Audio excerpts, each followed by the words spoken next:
পরিবেশনা করবেন আজকের অনুষ্ঠানের মাধ্যমে। আজকের অনুষ্ঠানের প্রধান অতিথি বিশ্বজয়ী হাফেজ কারি মাওলানা নাজমুল সাকিব।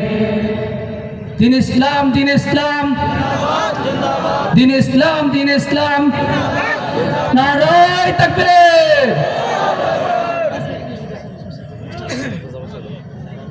রসুলপুর এলিভেশন সোসাইটির যেসব স্বেচ্ছাসেবক রয়েছেন, মঞ্চের বাম পাশে সবাইকে আসার জন্য বিনীতভাবে অনুরোধ করছি।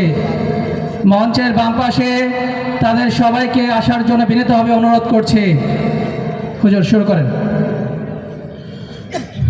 আসসালামু আলাইকুম ওয়া রাহমাতুল্লাহি ওয়া বারাকাতুহু। আপনারা কি রাগ হয়ে আছেন? সালামের আওয়াজ তো আসতে হয়ে গেছে, আরো জোরে দিতে হবে, ঠিক আছে ইনশাআল্লাহ? আসসালামু আলাইকুম ওয়া রাহমাতুল্লাহ। ওয়া আলাইকুম আসসালাম ওয়া রাহমাতুল্লাহি ওয়া বারাকাতুহু। সাউন্ড আরো বাড়ান।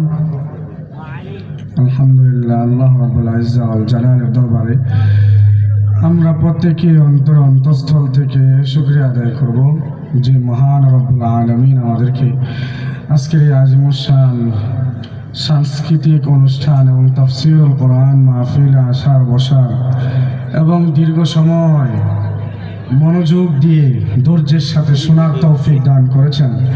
সকলেই অন্তঃস্থল থেকে বলি আলহামদুলিল্লাহ।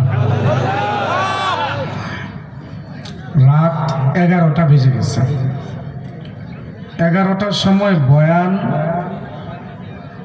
করার সময় না, আর এটা বয়ানের মজমাও না, এটা হলো সাংস্কৃতিক মজমা।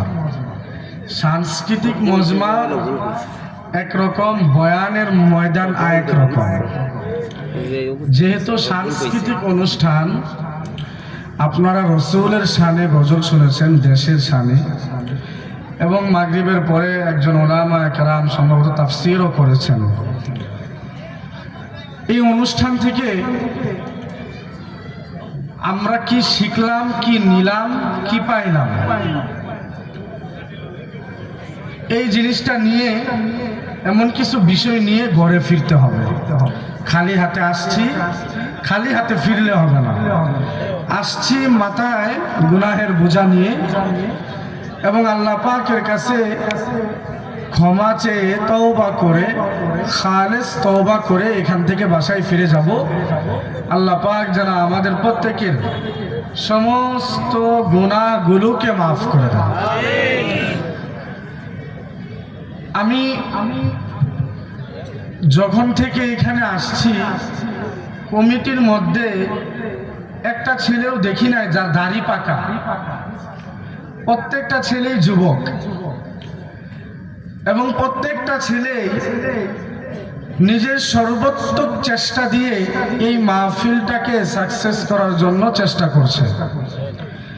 সবচাইতে আনন্দের বিষয় হলো, আমাদের বাংলাদেশের প্রতিটা গ্রাম, প্রতিটা থানায়, প্রতিটা জেলায় যদি এরকম যুবক ভাইয়েরা মাহফিলগুলো করত আর মাহফিলের আয়োজক হয়ে যাইত, তাহলে এই মাহফিলের আয়োজক হওয়ার দ্বারাও এই যুবকদের মাধ্যমে আল্লাহ তাআলা দ্বীনের খেদমত করতেন।